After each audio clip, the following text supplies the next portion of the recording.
कार्तिक पूर्णिमा पई भद्रक जिला आरडी आखंडलमणि पीठरे सृष्टि होईछि आध्यात्मिक परिवेश। व्रतधारी माने बड़ी भोरु शिव गंगा पुष्करी रीतिनीति अनुसार बोईत बंदाण करी डंगा भसाइथिले परे मंदिर बेढ़ा परिसर में पूजा पाउथबा जगन्नाथ को दर्शन करने सहित बाबामणि को दर्शन कर व्रत भांगी व्रतधारी। संध्यारे बाबामणि भक्तों को अपूर्व हरगौरी बेश दर्शन देवे और भक्तों भीड़ को दृष्टि रखी मंदिर प्रशासन तरफ व्यापक सुरक्षा व्यवस्था ग्रहण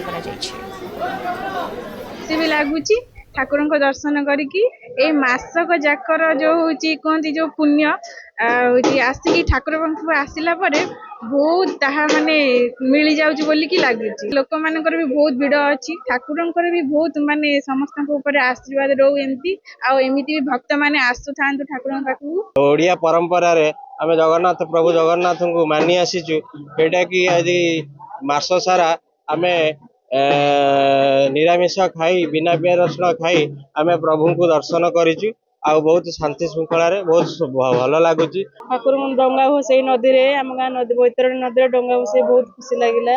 मंदिर भी फांका अच्छे बहुत फांका अच्छी आज दर्शन कर बहुत खुशी लगे। मंदिर भी बहुत भल आज शांति श्रृंखला दर्शन चली। हम 5 दिन तो बिना पियाज रसुण खाऊ हविष करती घरे बिना पियाज रसुण खाऊ। आज भी तो लास्ट पूर्णमी आज खाई बहुत खुशी लगुच।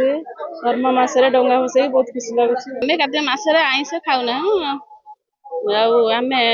मस सारा जो भोर उठी गाधो और पूर्णमी दिन आम डंगा जाऊ डंगा भसऊ आरडी स्थान आसिक दर्शन करी ठाकुर